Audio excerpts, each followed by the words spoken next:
Welcome dito sa The Sun Tarot. Reading nito ay for collective. For anyone who can resonate sa reading nito, this is a general and a collective reading.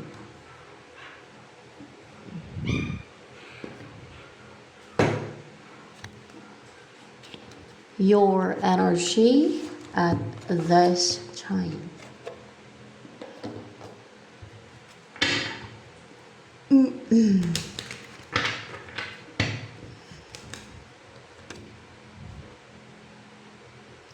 Three of Wands in reverse.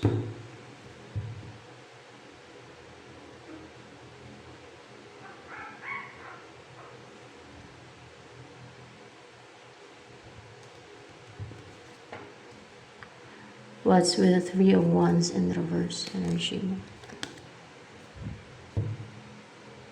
Six of Pentacles. Hindi ka na mag-aantay pa. O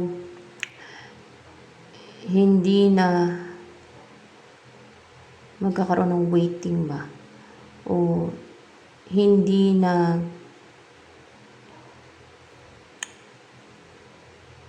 tatagal pa yung pag-aantay mo na mag-invest sa iyong person mo, or else ay yung may tutulong sa'yo, yung may mag-invest sa'yo ng atensyon, pagmamahal, o yung may tutulong sa'yo. Yan. O may blessing ka matatanggap.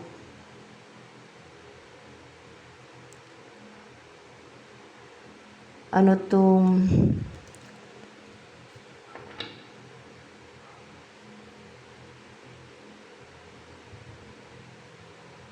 hindi ka na mag-aantay pa ng matagal na may darating sa'yo. May mag-invest, may tutulong. Ano yan? May mag-invest. May mag-invest nga sa'yo. The Fool, mag-take siya ng risk. Mag-invest siya sa'yo. Time, effort, attention, message, o communication, makapag-communicate siya sa'yo. Ganon. Na para bang mag-risk siyang habulin ka pati. Kasi para may paghabol dito na interest na, yes. Na excited na siya na ipursu ka, na mag-take ng risk sa'yo, na mag-take ng leap of faith. Na hindi na siya fearful, instead fearless na siya. Hindi na siya natatakot na mag-invest, na mag-take ng risk, na mag-take ng leap of faith. Hindi niya na iniisip na mapahamak siya or any negative, no? Hindi na siya nag-focus sa negative, kundi doon na siya mag-focus sa yung goal niya na i-pursue ka, ay mag-invest sa'yo para maging kayong dalawa, para maging close na kayo, para maging okay na kayo, para magkaroon ng stability sa inyo. No? So brave. Color red. Parang red eh. Red talaga. Orange red or red. Red talaga yung damit niya dito. Red. Red na red. So brave and passionate din. No? And positive. May yellow pa. And so driven, decisive, na mag-take ng a leap of faith sa'yo, na mag-invest yan sa'yo. Ayan. Sino yung person na yan na mag-i-invest sa'yo?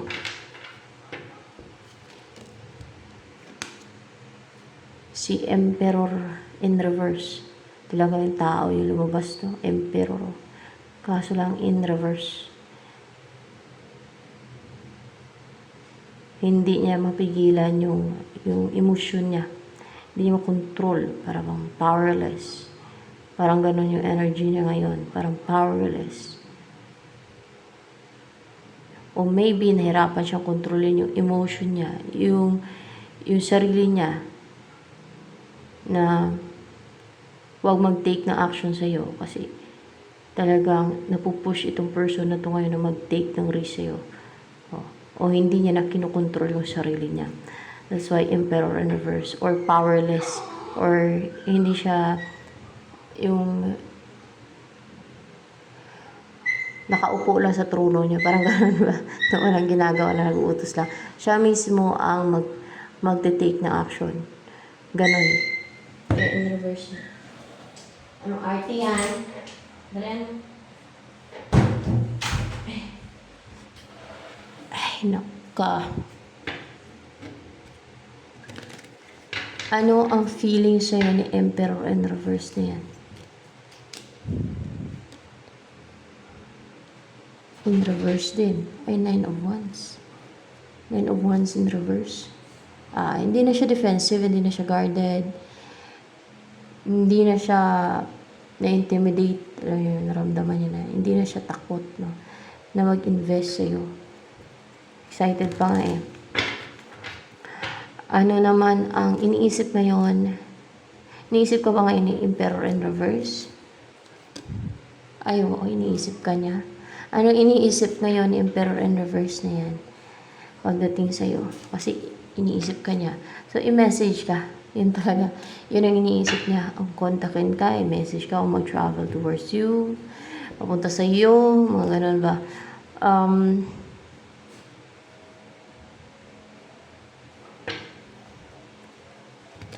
Ano ang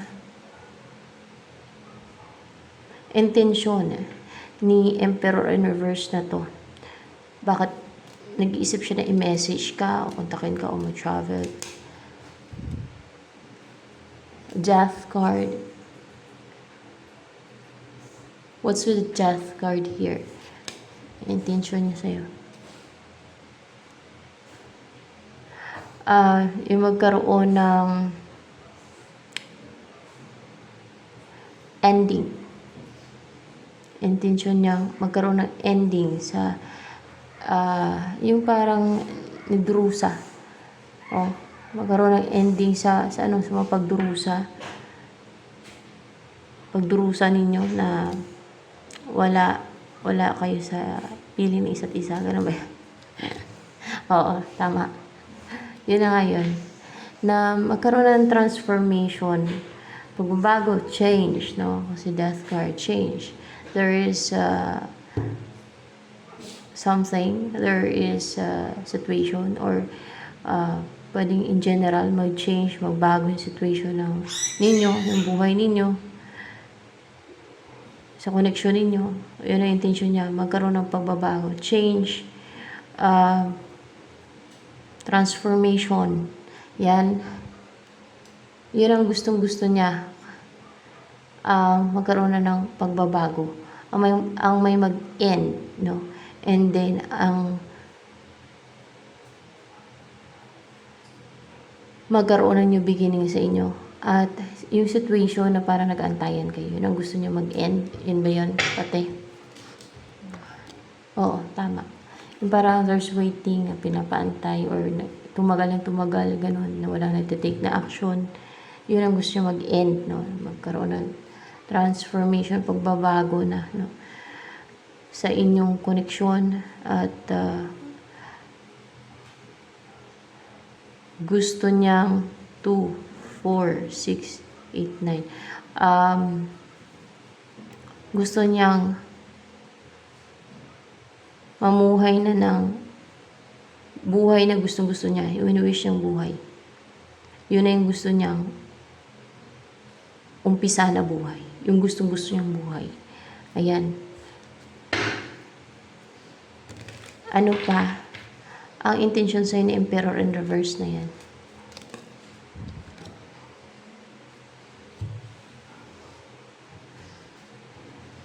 Five of Swords.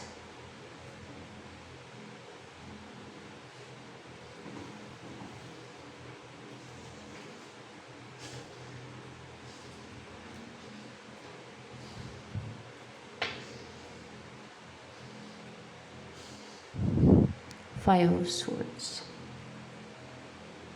Ano pa ang intention sa'yo ni Emperor in reverse niya?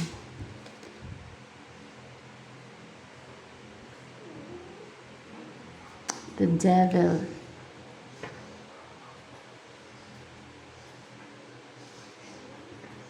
Ano pa ang intention ni Emperor in reverse niya sa'yo? Okay. Extreme yung desire nito sa'yo with the Devil. At mag-umpisa kayo na magsama na sa isang bahay. Ganon? Hindi. Mag-umpisa na kayong ng relationship. Relationship. Yes.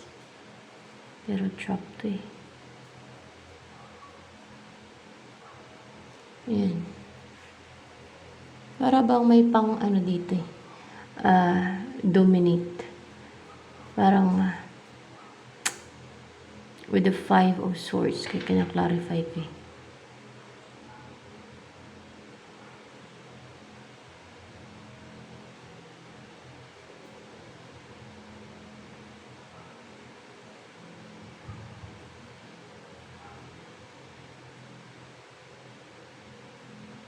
Gusto kanyang dominahin. Gusto kanyang dominahin? Oo, gusto kanyang dominahin.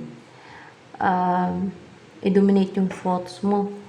Kasi parang superior. Hindi yung thoughts mo, kundi ikaw mismo.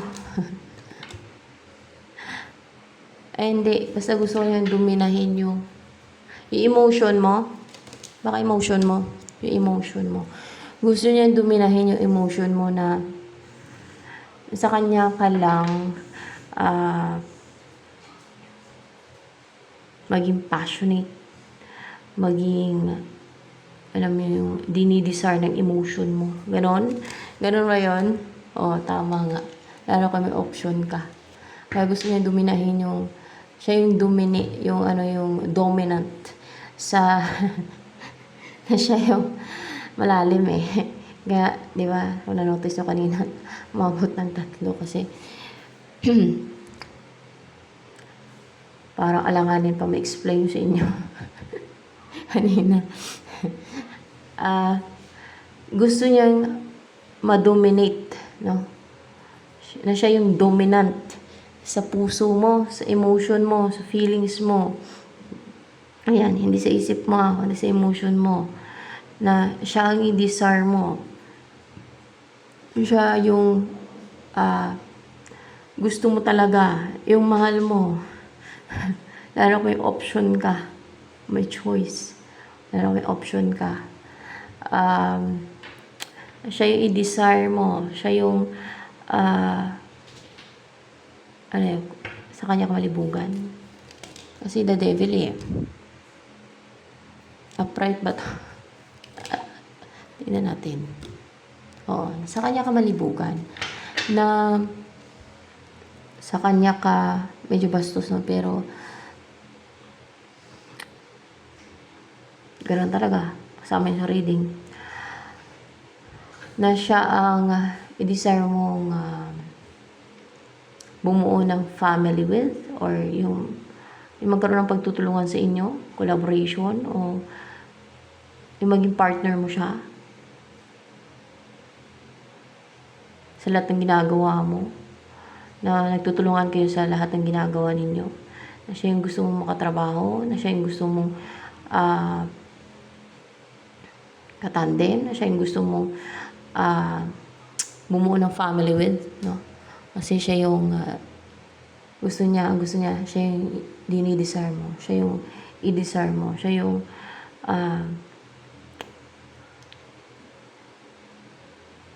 all you want is that person. Si Emperor in reverse. Yan ang gusto niya. Hindi yung iba. Hindi yung iba mong option. Kung may option ka man. Hindi yung ibang person. Kundi siya lang. Kaya ang gusto niya, siya yung dominant. Dominante sa puso mo. Siya yung matimbang sa puso mo. Siya yung i-desire mo. Siya yung dominant sa puso mo. Ganon. O, di ba? And May hangman dito.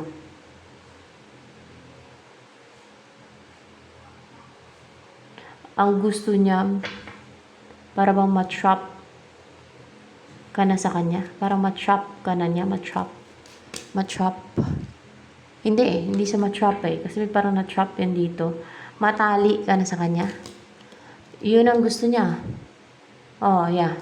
Yun ang gusto niya. Ang matali ka na sa kanya. Ang matali ka na sa kanya. Clarified by Tower. Ang matali ka na sa kanya. Bakit clarified by the Tower? Na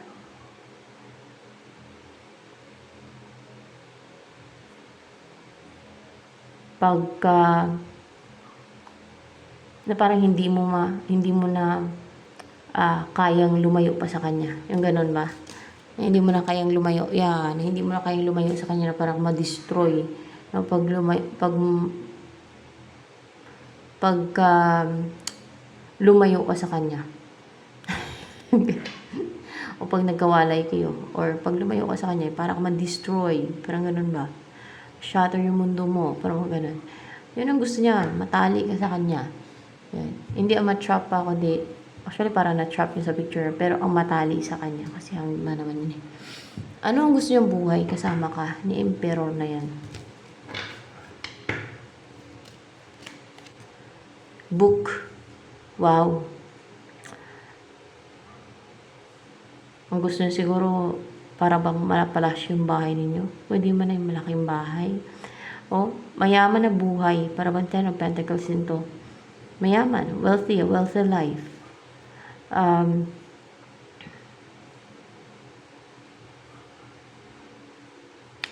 Na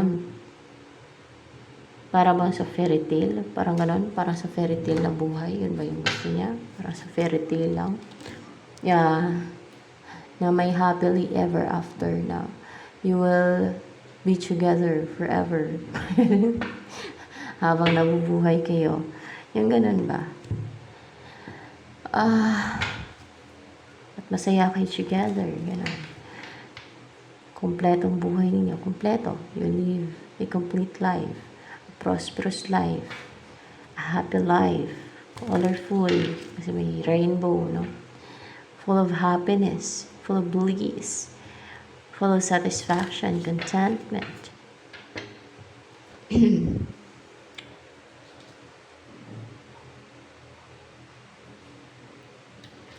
Ano ang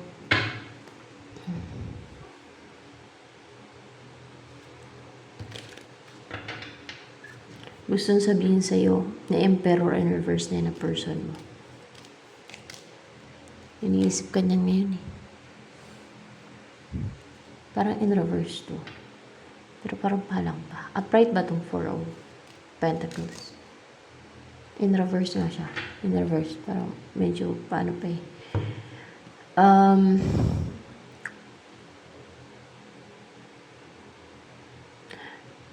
Meron daw siyang na-release. Na-let go. Ano yun? Options niya? Baka options niya. Options niya guys. Or option niya or options niya na deceitful, na selfish, na maskim, mga ganun ba? Mga ganun. Options niya. Meron siyang na-let go, na-release mga options niya. Mga, para mga deceitful, selfish, itong mga options niya to. Matrix. Pero mga ganun ba? Actually, may mga ganyan tao na deceitful, maskim, matrix, no? Natuwang-tuwa pa nga sila sa mga pinagagawa nila. May ganyan. May mga ganyan.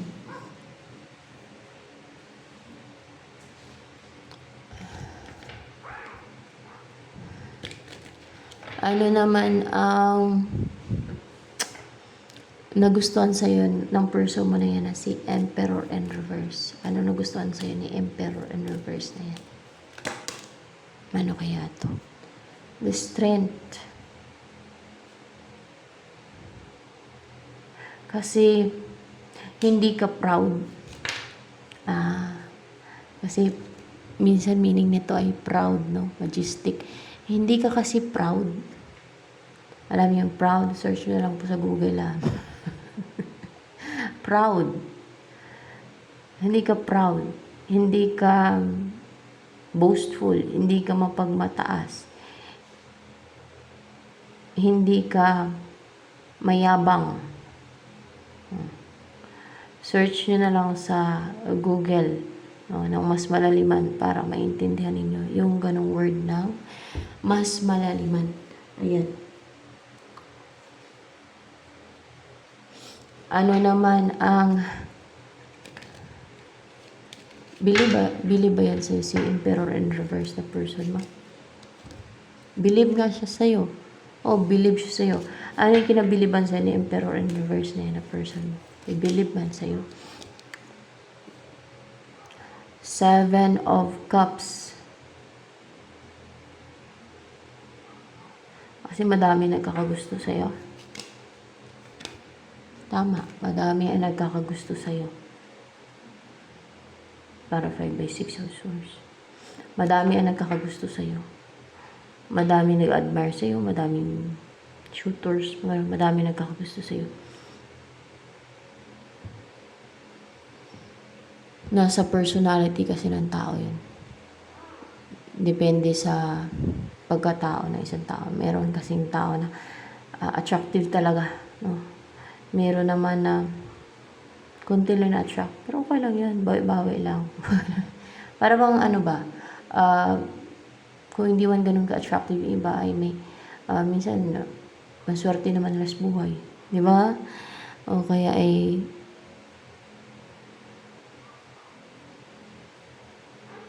magaan lang yung swerte pumasok sa buhay nila. Hindi sila nahirapan sa buhay. Okay.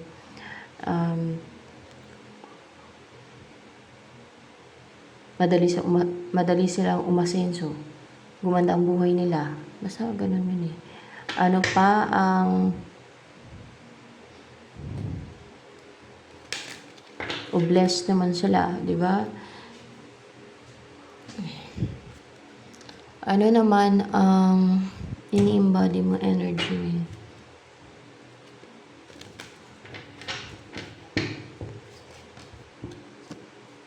Ay, mukhang may mission ka. Kasi pag ganito talaga, may mission to eh.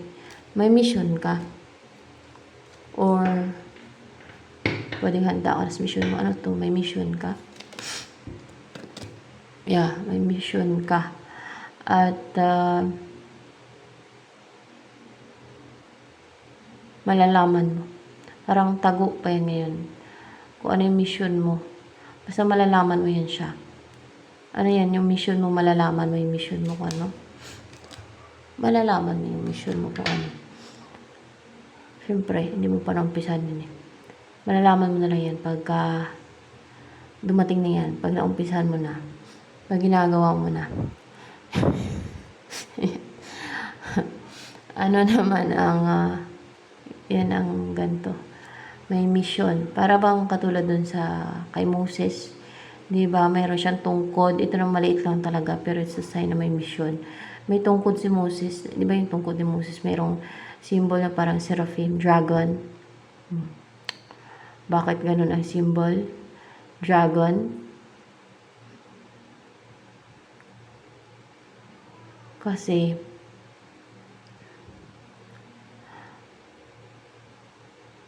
ang alam ko, kailangan ko ba i-explain to? Ano nga ba angels? Angels po ba nagkagay dito ngayon? Angels. Ano po bang rason, angels, bakit dragon yung simbolo? Para bang may dragon sa tungkod ni Moses dati. Para may dragon na yun, seraphim symbol eh. Kasi dragon ba yung God? Ganun ba yun? Kasi dragon ang God. Sabihin na natin si Lucifer ay dragon. Pero mas malaking dragon ang God. Pero alam niyo yung nasi-shape-shifting kasi nagiging dragon ang God. Pero hindi siya totally dragon talaga. No? dragon, pero napakalaking dragon yan. Hindi kagaya ni Lucifer at ng ibang seraphims. Kasi si Lucifer ay seraphim yan siya, guys. Ganon din ata si Beelzebub, seraphim din yan. Yun ang alam ko eh. Yun ang nasa Google eh. At si Lucifer, seraphim yan siya. Kasi yung mga seraphim ay dragons yan sila. Or yung tinatawag na serpent. Serpent sa langit.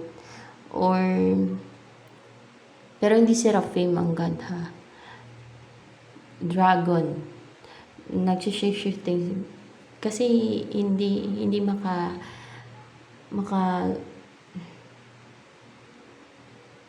makaintindi ang ibang tao na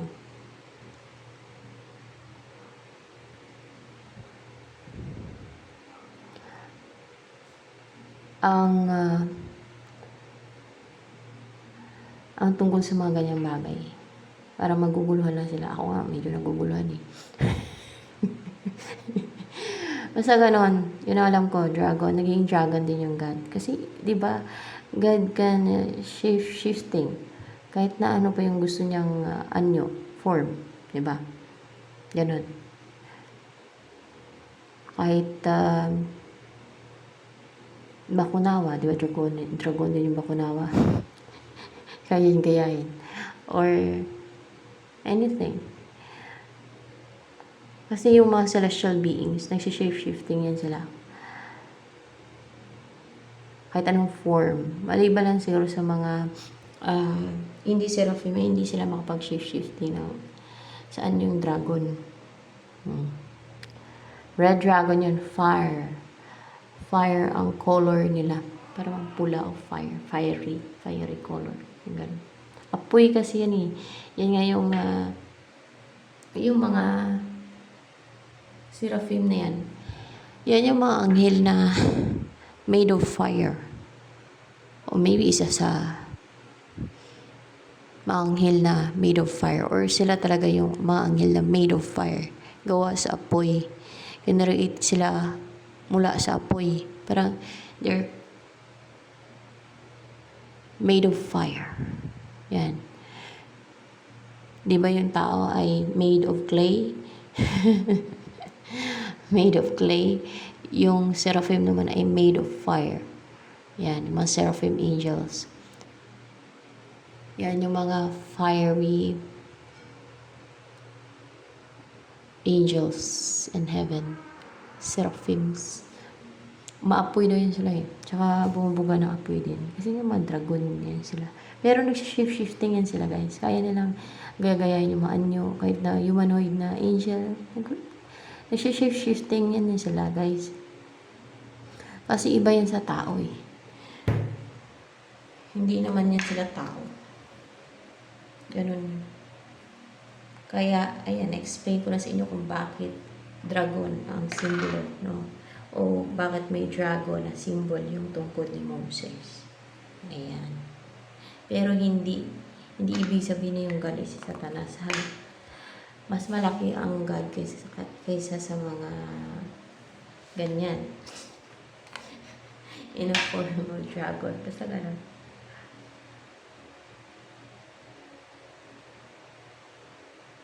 In a dragon form pala. Nantok na ako, guys. Wait lang.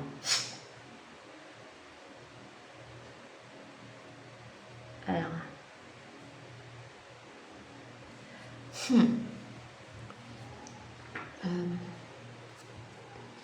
Ano yung sa malalaman mo na lang yung mission mo? Siguro pag nag-umpisa ka na, doon mo na malalaman. Mas maganda yung surprise eh. Di ba? Ano naman ang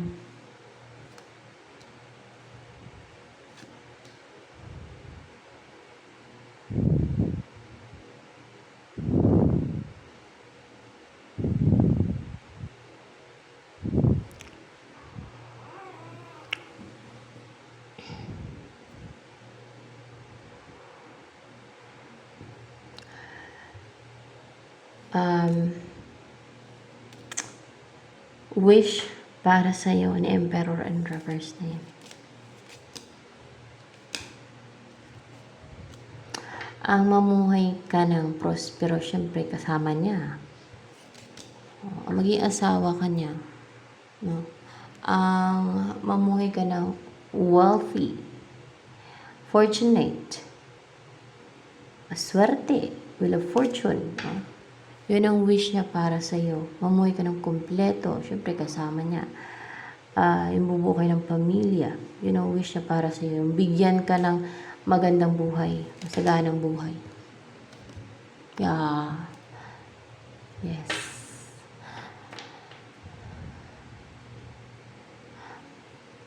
Ano pa ang nais iparating ni Emperor in reverse niyan sa'yo?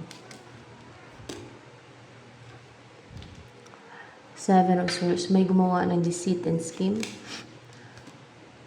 Hindi. What's with the Seven of Swords here?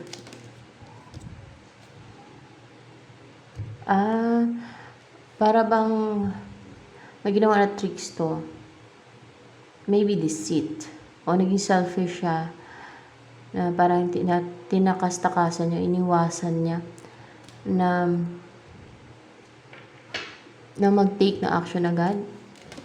Ganun ba yun? Oo, na mag-take na action agad kung kaya juggling siya ba? Ganun. Kasi para hindi siya mapraning. Hindi siya iyak ng iyak. Hindi siya may stress. Hindi siya problema. Hindi siya mabaliw. Para hindi siya mabaliw. Tingnan natin. Para hindi siya mabaliw. Yan ang nauna eh. Yung isa na yan eh. Isa lang. Actually, upright din siya, no? Pero, ito nauna eh. Dito. Para hindi siya mabaliw, no? Parang nakakabaliw kasi minsan ang pag-ibig daw, no? Sabi nila. Kaya, ganun ang ginawa. Madami ba nakakagusto sa'yo? Tingnan natin. Marami. Marami pa ang gusto mag-effort pati sa'yo. O mag-put ng hard work. Basta madami ang gusto mag-effort talaga sa'yo. Pag-effortan ka. Yun nga lang, kay mukhang may nagwagi na, no? At, for sure, this is the one na for you. Pero madami pa ang gusto mag-effort sa'yo. So, ito na lang guys for collective reading.